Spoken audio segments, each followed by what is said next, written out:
नमस्कार दोस्त।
Absorb by sample.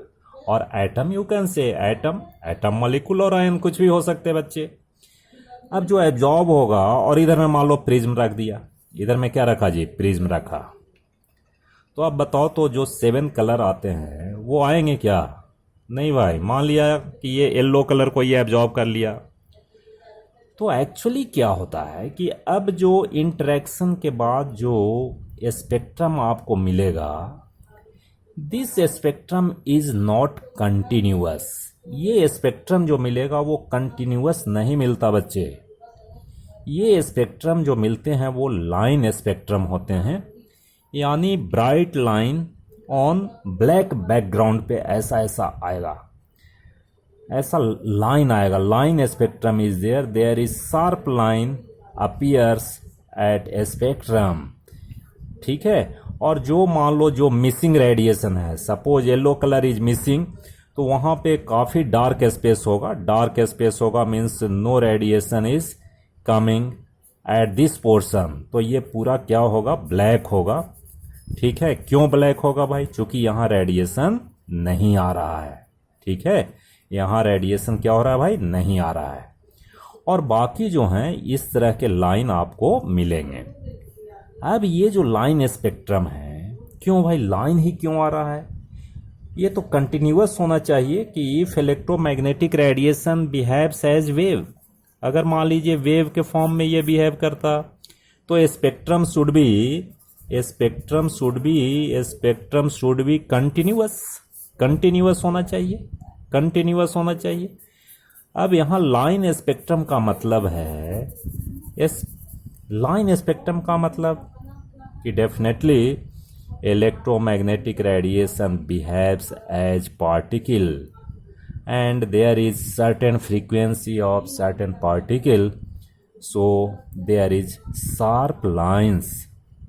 ये जो शार्प लाइन आने का मतलब है कि definitely electromagnetic radiation behaves as particle. ठीक है दोस्तों। अब इसमें देखो, अब एक चीज़ देखना है इसमें, यहाँ मैंने क्या बताया, यहाँ बताया कि हाँ जी ये जो येलो रेडिएशन है it is absorb by sample. ठीक है कि नहीं? तो आप देखो एब्जॉर्प्शन हो गया ना, ये एब्जॉर्प्शन ऑफ रेडिएशन। तो इस तरह के एटॉमिक स्पेक्ट्रा को हम बोलते हैं एब्जॉर्प्शन स्पेक्ट्रा। एब्जॉर्प्शन स्पेक्ट्रा क्यों बोलेंगे absorption spectra? Because some of the frequencies of radiation is absorb by sample, तो इसको एब्जॉर्प्शन बोलेंगे भाई। अब एक चीज़ और यहाँ देखो, अब मान लीजिए वाइट लाइट हटा दीजिए, हटा दिया। अब ये सैंपल में क्या है भाई, ये सैंपल जो है ऑलरेडी, ये सैंपल में ऑलरेडी एक रेडिएशन जो है वो एब्जॉर्ब हैं, और एब्जॉर्ब होने से क्या होता है, इसकी एनर्जी ज़्यादा हो जाती है, इसलिए इसको बोलते हैं atoms are in excited state. ठीक है। अब देखो ये एब्जॉर्ब एनर्जी है, ऑलरेडी एब्जॉर्ब्ड। जैसे ही ये ग्राउंड स्टेट में आता है, यानी लोअर एनर्जी लेवल में आता है, लोअर एनर्जी लेवल तो कैसे आएगा बताओ तो? ग्राउंड लेवल में कैसे आएगा? ग्राउंड स्टेट में कब आएगा? After emitting. अगर ये इमिट कर देगा जो एब्जॉर्ब्ड रेडिएशन है ना, जो रेडिएशन को ये एब्जॉर्ब किया है उसको अगर इमिट कर दे तो ये ग्राउंड स्टेट में आ जाएगा, क्योंकि excited state means higher level, higher energy, ऐसा लिखो हायर एनर्जी। जब ये इमिट करेगा, अब मान लो कि ये रेडिएशन को इमिट कर रहा है एंड कहाँ आ रहा है भाई, स्टेबिलिटी की ओर रहा है। क्योंकि स्टेबिलिटी ये टेंडेंसी होती है कि everything should be in stable position, right.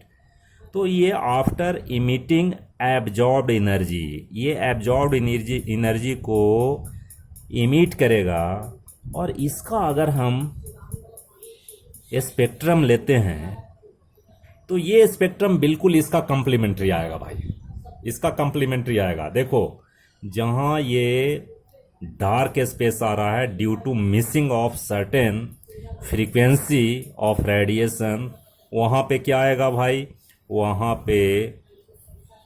पे ब्राइट लाइन आएंगे, वहाँ पे क्या आएंगे, यहाँ मिसिंग था ना, तो यहाँ क्या आएगा, यहाँ ब्राइट लाइन आएगा। क्यों? क्योंकि यही रेडिएशन आ रहा है और बाकी में तो रेडिएशन आ नहीं रहे हैं, तो इसके कंप्लीमेंट्री होंगे, यानी डार्क स्पेस इधर होगा। देख, इधर में डार्क स्पेस होगा और इधर में भी डार्क स्पेस होगा, और इस तरह से आपको जो मिलेगा spectrum, it is complementary to this one. तो इस तरह का जो स्पेक्ट्रम होगा, इसको हम लोग बोलते हैं emission spectra.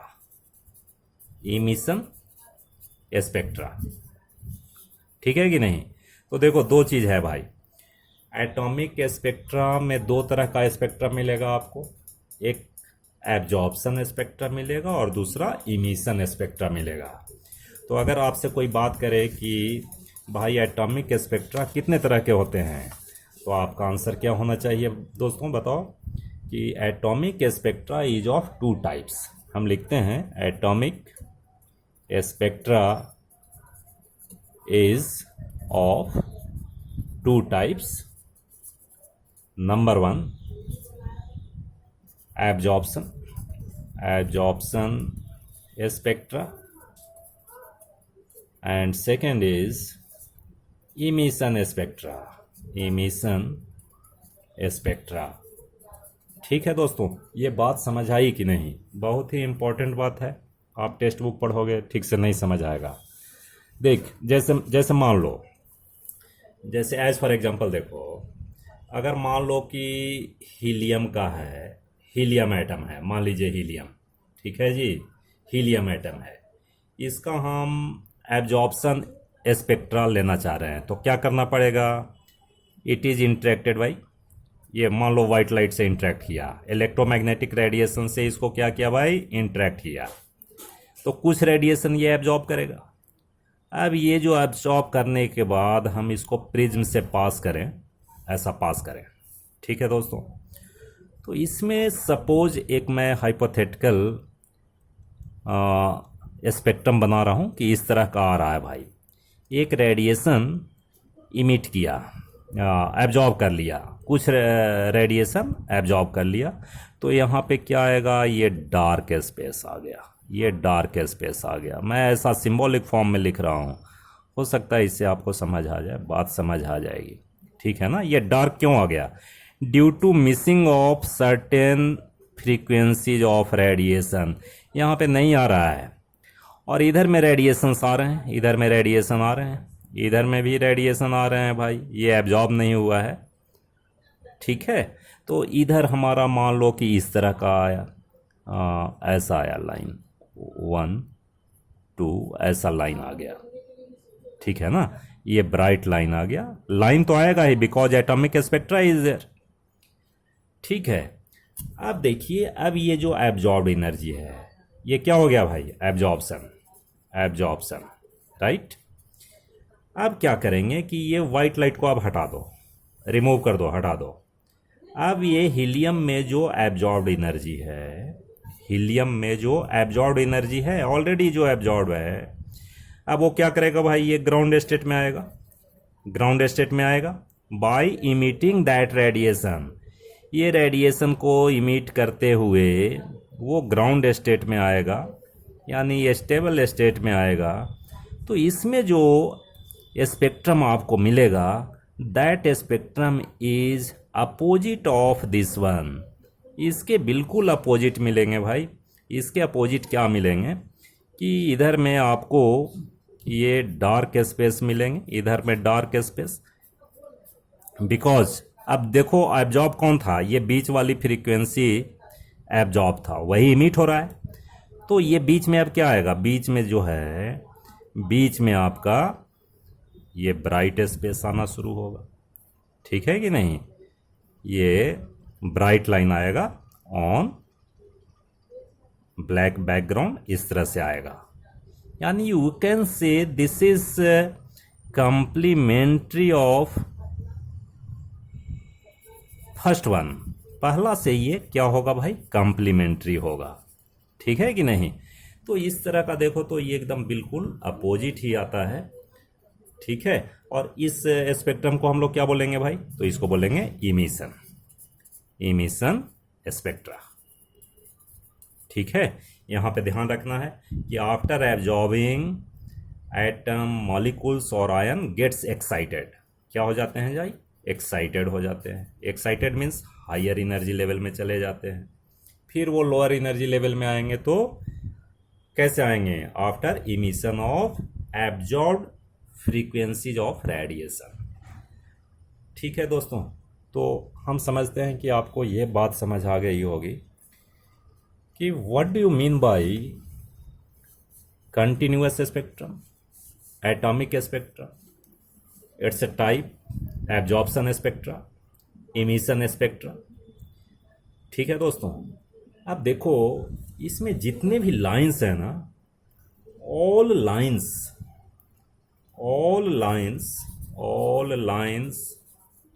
In atomic spectra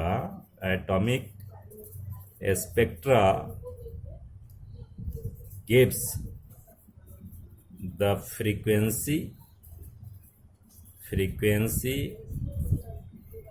wavelength,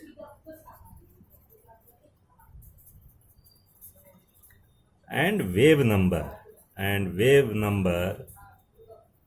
of electromagnetic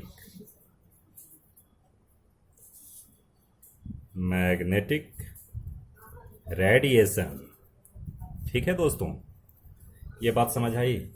एक बहुत ही इंपॉर्टेंट बात क्या आती है कि देखो जितने भी एटम हैं सबका जो लाइन स्पेक्ट्रा मिलेगा वो सब अलग मिलेंगे कि नहीं? तो ये बहुत बड़ी बात होती है कि हम आइडेंटिफाई करते हैं कोई एटम को कि भाई ये एटम वही है, सैंपल में वो एटम है कि नहीं। तो इसका मतलब है each and every atom has a specific line spectra. ठीक है, जैसे आदमी का फिंगरप्रिंट होता है ना, सबका अलग अलग, तो हर एक आइटम का लाइन स्पेक्ट्रा भी अलग अलग होता है भाई। अगर मान लो आपको कोई दे दिया कि नहीं जी ये सोडियम है, कोई सैंपल दे दिया कि भाई ये सोडियम है, तो हमें कैसे पता करना होगा? हमें क्या पता सोडियम है कि नहीं? मान लो हम टेस्ट नहीं कर रहे हैं, तो आप स्पेक्ट्रोस्कोपी से आप इसका स्पेक्ट्रम ले लीजिए। तो स्पेक्ट्रम लोगे तो सोडियम का एक पर्टिकुलर स्पेक्ट्रम, लाइन स्पेक्ट्रम आएगा, और हम मैच करा लेंगे कि भाई कि सोडियम का लाइन स्पेक्ट्रा किस तरह का होता है। अगर वो मैच खाता है तो कहेंगे कि भाई सोडियम है। तो ईच एंड एवरी एटम है जो स्पेसिफिक लाइन स्पेक्ट्रा, तो इससे हम लोग रिकॉग्नाइज करते हैं। जैसे फिंगरप्रिंट से आदमी को रिकॉग्नाइज करते हैं कि नहीं, तो इसी तरह से इसमें भी हम रिकॉग्नाइज करते हैं। ठीक है दोस्तों, तो हम समझते हैं ये सारी बात आपको समझ आ गई होगी। अगर फिर भी बात नहीं समझ आती है तो आप कमेंट सेक्शन में लिखें। ठीक है, और अगर वीडियो अच्छा लगे तो लाइक कीजिए, शेयर कीजिए, सब्सक्राइब कीजिए। इसके बाद आगे हम लोग देखेंगे हाइड्रोजन स्पेक्ट्रम। ठीक है, तो हाइड्रोजन का भी लाइन स्पेक्ट्रा ही आएगा, तो आगे हम लोग देखेंगे लाइन स्पेक्ट्रम। ठीक है दोस्तों, सो बहुत बहुत धन्यवाद। Okay, thank you very much.